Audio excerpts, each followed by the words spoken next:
Hey guys, this is IX with Rollout Reviews, doing another Let's Build. Today it is probably the most anticipated set of the summer wave of 2015, Mask Maker vs. Skull Grinder. A big old final battle box set with Eimu and Kulta, apparently, and it comes with the Mask of Creation, which is super hype. You know, the mask that we've seen on the box of every single set in this new line. I think it's funny that on the actual size picture there, it's not even a picture of like the real mask. It's the art rendition. Same thing on the back here. It's just the art rendition. It's not the actual plastic mask. You got a comic back there. Really fugly looking Eimu. Glad the actual mask doesn't look like that. It's actually like the first BIONICLE set in this line that's like a box, which is neat. Well, I guess they've all been boxes, but this actually like a big square box. Anyway, let's get this open. I don't know how I want to approach this. It doesn't actually have one of those little push things anywhere, I don't think. So I guess it just expects you to cut the tape. So where did I put my knife?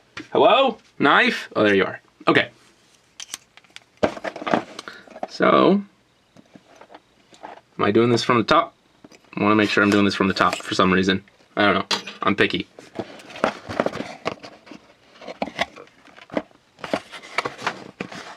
Opening it very slowly for suspense. What we got in there? Lego pieces. Good. Well, at least we know we're on the right track.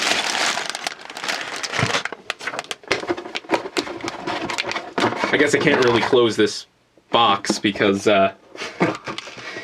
it's just taped shut. That's the only thing keeping it closed. There's no tabs or anything. There are the instructions. Anything special? No, same old comic with ugly Eimu there. And they are a little bit bent here, but we'll make do. Hopefully I can straighten it out here. I see the Mask of Creation there. Squeakity squeakity. Get the camera down here and let's open these bags. So are these numbered? It does not seem that way, but there are some parts from both Mask Maker and Skull Grinder in there, so I guess this is going to be just utter chaos. Because not only is there just going to be a bunch of parts all over the place, but it's also going to be parts from two different figures all over the place. This camera is kind of in the way. I've already bumped it once or twice here. Oh well, I apologize.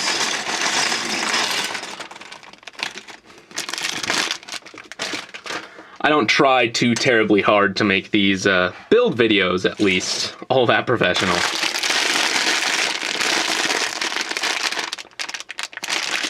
Did I already... No, is this the bag with the Mask of Creation in it? Yes, it is.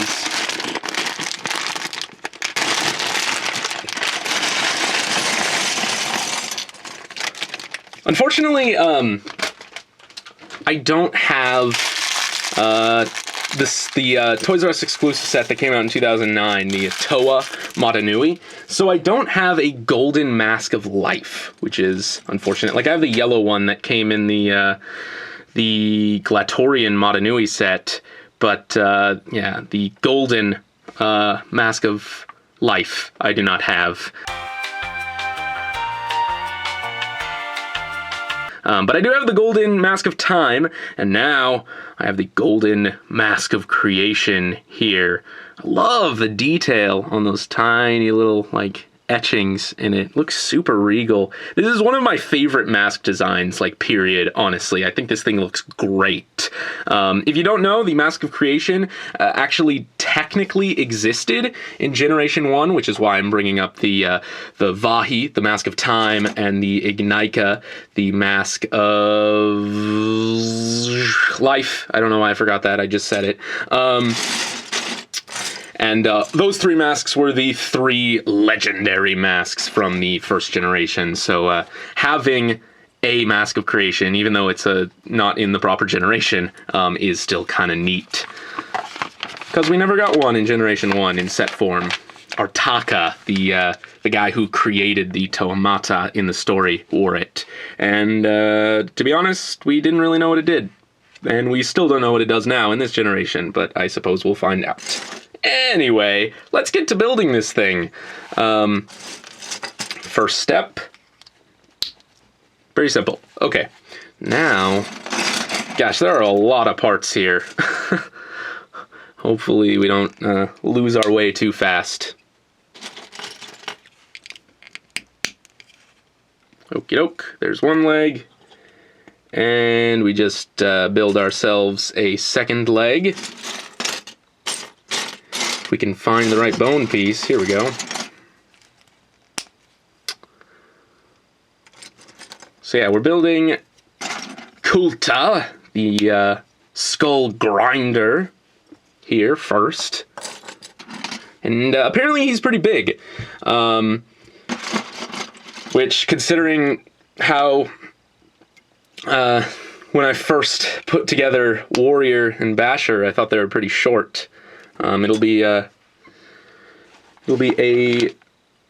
nice surprise to see a large Skeleton Man instead of these smaller ones. If I remember correctly from a couple pictures I've seen, I think he's about as tall as Tahu.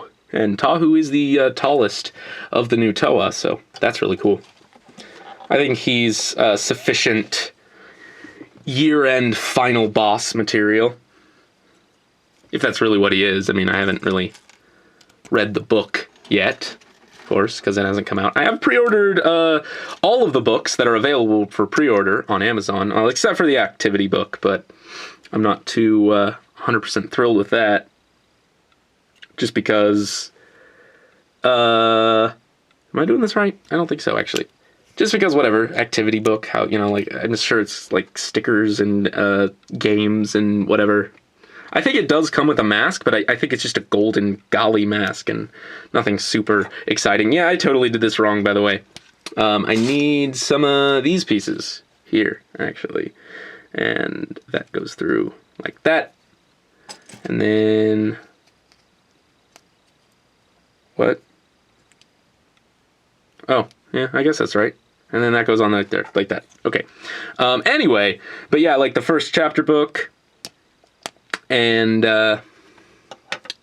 the first graphic novel and the second of both of those as well. I kind of got sidetracked there and forgot what I was talking about. Anyway, so it tells me to build 2 of these. So that's what I'm doing. He's got these like little shoulder pauldron thingies on his arms, which are neat.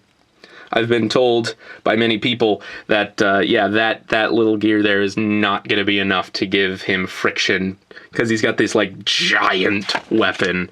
So, I don't know.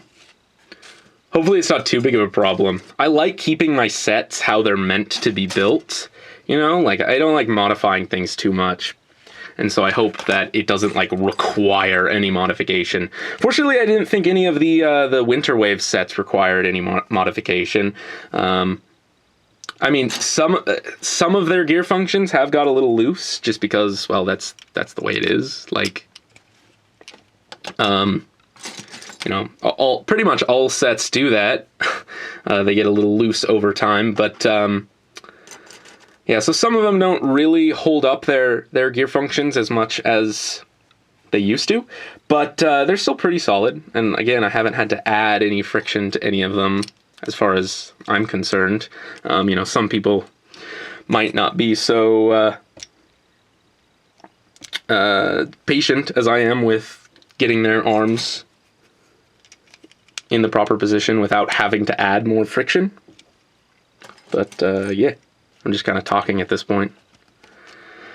I forgot what my point was, but yeah, basically, this guy doesn't have a whole lot of friction in his arms, or at least not as much as he allegedly needs to. Okay, I got interrupted there for a second, but I am back, and we got this thing going on here. So now we can move on to the next step, which is attaching this to the back. It's got a little bit more of a boring function, kind of like Skull Warrior, because it's just a swinging arm gear function, and it's not like we haven't seen that before. Oh, I actually forgot this guy's knee pads here. But yeah, we saw it on all of the first wave sets, and we're seeing it here, and also on Skull Warrior. I guess Skull Warrior also has that crossbow, so that kind of makes up for it. And then there's also a second gearbox in this set on Eimu. So yeah, I mean, not a whole lot new going on in this set as far as functions go, but it looks really cool, and I suppose that's what counts. Back armor there. Ooh. Set this off to the side. It looks like Eimu, or not Eimu, what am I talking about? Kolta, the Skull Grinder, the baddie, the Skeleton Man, the Skeleton Bad Man guy. He's got actually a second little joint in his neck, if I can find the head here. There you go. And it also just occurred to me that all of the Skull Bad guys have orange eyes, all of them. So that's neat, I guess. They're all unified in that way.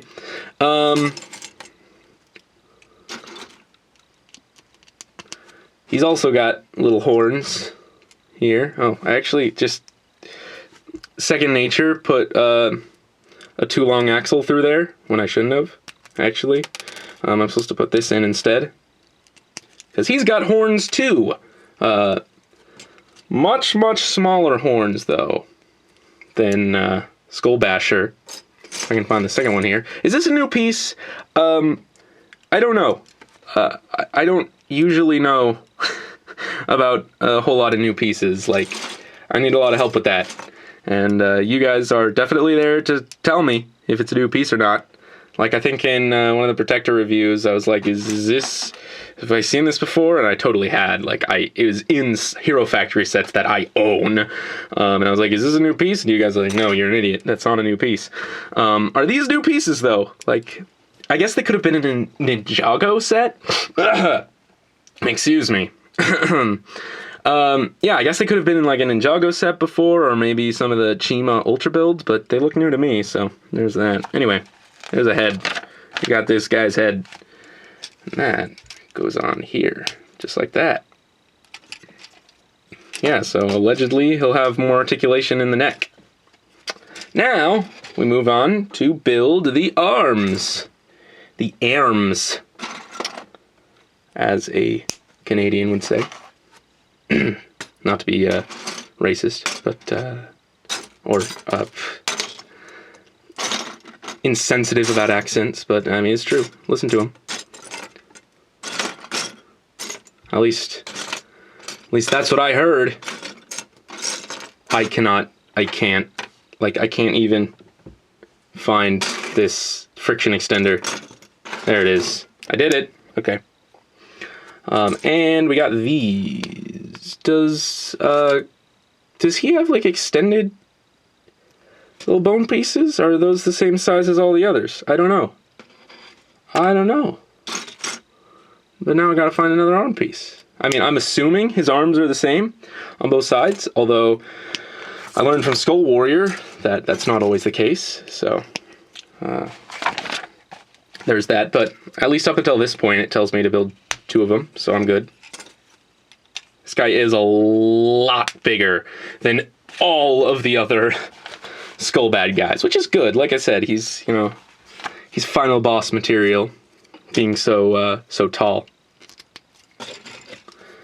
But yeah, he's gonna tower over the other guys. And yeah, even his shoulder pads are the same on both sides. Ta-da! Okay. Now Here's the chest plate. Oh, I didn't even look at the printing on the chest plate. It's not bad. Not bad. I like it. Again, I think Skull Slicer easily has the weakest chest plate of the bunch. Yeah, this isn't terrible. I like a little like chain there. And then like piston ribs. That's neat. I think Skull Warrior had something similar. I think it all had something similar actually, like piston ribs. I like that. Piston ribs. Anyway, this goes here. Which, yeah, that certainly leaves things a bit gappy in the chest. Ah, well.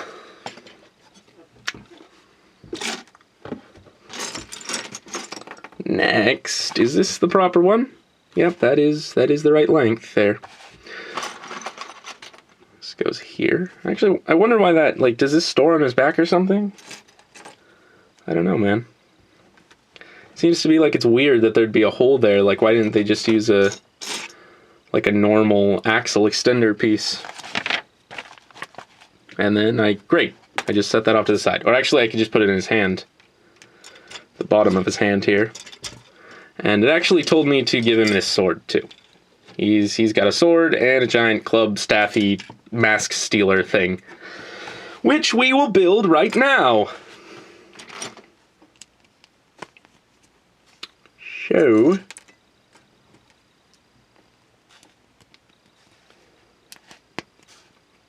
yeah, it even has one of these things in the set. Like, why did it use this if it could just use one of those? I guess it would throw off the color scheme a little bit, but I don't know. Unless there totally is a reason for that piece, and I'm just not seeing it. I think I missed something here. I was supposed to put another bushing on the top. Yep, it was.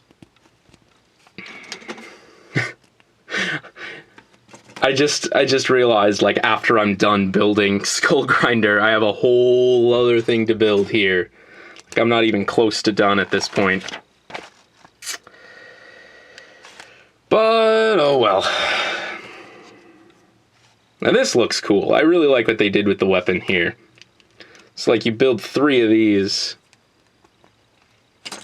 and they all come together at the top to form like this triangular, massive mace thing. And it looks super cool. Also, just like on Skull Scorpio, it does have the little bow rock eyes inside this piece, so I don't know, that's a connection there. I mean, judging by the combo model, maybe it is possible that Scorpio has a direct connection to Skull Grinder in some way. Again, I don't know. That story information hasn't been released yet, but yeah, who knows? Like, I guess that's a similarity, if you had to find one. There you go, there's this giant weapon, does look cool. Yeah, his arm is not going to hold that up, unfortunately, but oh well. It's pretty far towards the bottom, so at least he can sort of, it can support itself on the ground. And then, yeah, it actually does tell me to put the mask on here. Ta-da! He's super tall, so you're not even going to see that. But let's just set him over here. We'll get a better look at him once we've built Eimu here. Or the Mask Maker. So, you got these pieces, which were in something else. I know this isn't a new piece. I'm actually going to set this guy way off over here, because he's causing shadows that I don't like. Anyway, these pieces, they're new. They've been in other things. Nothing I've had, though, so they're sort of new to me. You also have this piece, which is actually like the wheel of, I think, like Cinderella's rolly thing. What's it called? Freak. Carriage, yeah. Rolly thing, yeah, that's it. So yeah, that's a neat parts usage. And then you got just like a golden protector's mask, which is sort of cool. So far, looking at the steps here, it looks like Eimu is pretty straightforward. He does have sort of a weird looking short legs that the Protector of Fire had. Little bit unfortunate with like the tiny, tiny upper legs. But oh well. I do think it's cool that like it seems so far with him being like the colleague or brother of Makuta. Akimu is sort of the Madanui figure in Generation 2, and I think it's cool that we're getting like a set of him so soon. It's like we had to wait like 10 years, not 9 years, but like, I guess technically 8 years. I'm wrong in 3 fronts there. Yeah, we have to wait like 8 or 9 years to get a set of Madanui, and yeah, like first year we get an Akimu set, so that's kind of interesting. Although he is kind of just like a protector-sized little dude, whereas Madanui was like a Glatorian hero. I guess technically he's a giant universal-sized robot, but let's not get into that. I love it when I'm like talking to people who don't know much about Bionicle. It's not like friends who I just don't really talk about it with them much. And they're like, oh yeah, Bionicle was a cool little toy line, whatever. And then I'm like, oh, by the way, all of it took place in a giant robot. And they're like, what? And that's when I lose them. But yeah, what a twist. It was a giant robot the whole time. Anyway. I'm looking for another ball joint here. There we go. Actually, this guy gets seemingly more friction on his arm than even the Skull Grinder. You got one here. You actually got a second little gear down here. I mean, I guess he needs it because he's got a giant freaking hammer. Still worth noting, though, I guess. Here we go. Here's the gear. Ta-da! And there is the yellow gear to tell us that that is a function, because otherwise we would have no clue. We would be lost without you, noticeable yellow gear. Okay, so yeah, it's basically just like a protector body with the gearbox strapped to the back. And you know what? I'm okay with that.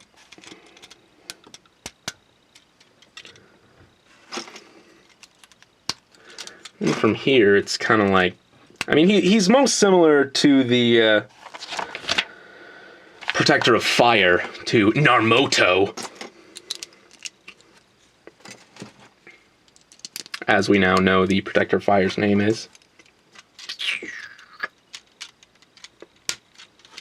And I mean, I suppose he does look similar to how he did in that Legend video we got like almost a year ago at this point.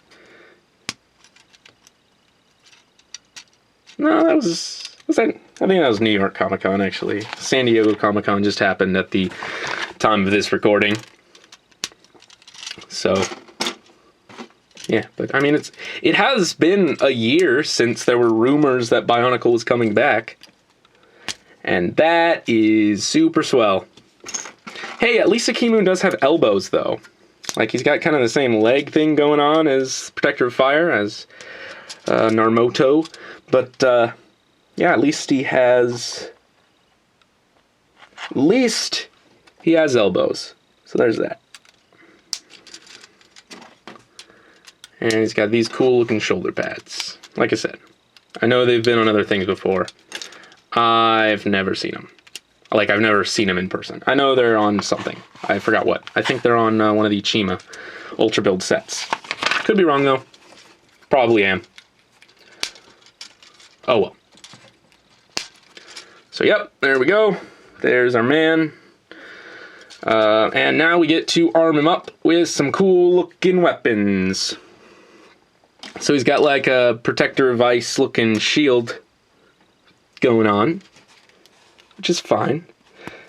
He actually has like real elbows, so he can, I mean, hold it properly, whereas the Protector of Ice only had like 2 options for holding that thing. But oh well.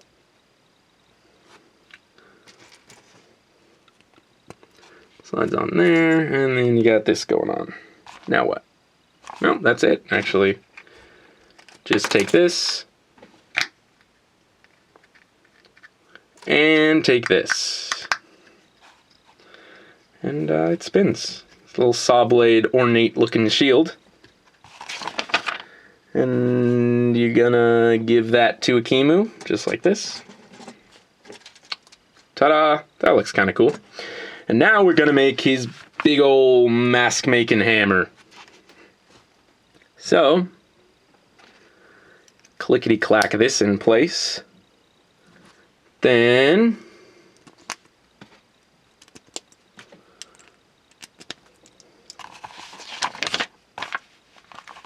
those go on there. Then we take this, and let's see, this is weird. Okay, it tells you to like plug these pieces in. Throw that across the room while you're at it. Okay, plug those pieces in, and then tells you to take this piece and then slide this through, and then flip it around. Strangely cryptic. And then slide this through here. I feel like there could have been an easier way to demonstrate that in the instructions, but oh well. Now we take these pieces. These are in the couple Hero Factory sets that I have. And then slide, oh, actually, you slide this through here, and then you attach these. That makes the end of his hammer, but it's better than just a normal hammer because it's a hammer that shoots stuff. It's a shooty hammer. I don't know if that's as cool as the Protector of Stone, as Neil Ku's launchy staff, shotgun sandblaster staff thing, but it is pretty cool. Like a giant hammer that fires beams of creation or something out of it, I'm sure. I like it. 10 out of 10. And then you give him this. And there's Eimu before he gets his Mask of Creation back. Alright, now we got him built. There's one more thing to build. And that is a little stand for the Mask of Creation itself, which is nice. It's kind of neat that they give you something like this. It'd be super cool if they gave you stands for all of the golden masks in all of the Toa sets. Like, I would greatly appreciate that. But, oh well. And that's it. It's pretty simple, but let's see if it's effective or not.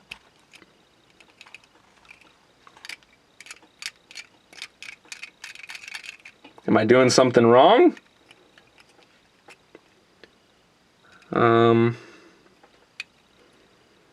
I don't think so. Looks to me how it's supposed to be.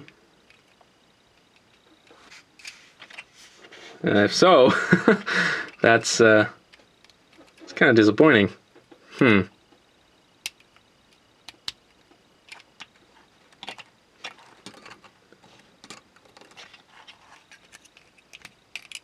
Yeah, that is how it's supposed to be built. Well, I'll figure that out later, probably. But, yeah, I don't know about that. Anyway, so extra parts. You get a couple of tiny, tiny little bits. And then, of course, you have a bunch of extra bullets here. How many? Let's see. Yep, the standard 7. So you got those. Got the Mask of Creation. You got Eimu.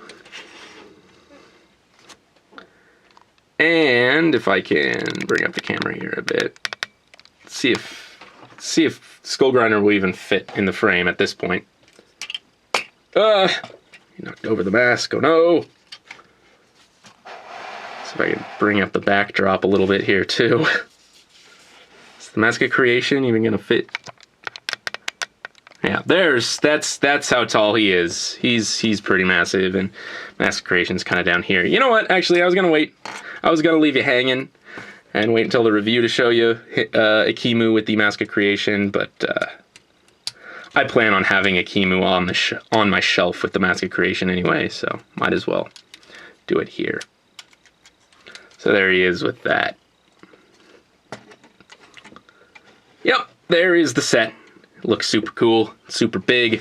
Let's bring them forward and plop the mask. Not the mask, what am I talking about? Plop the box behind them.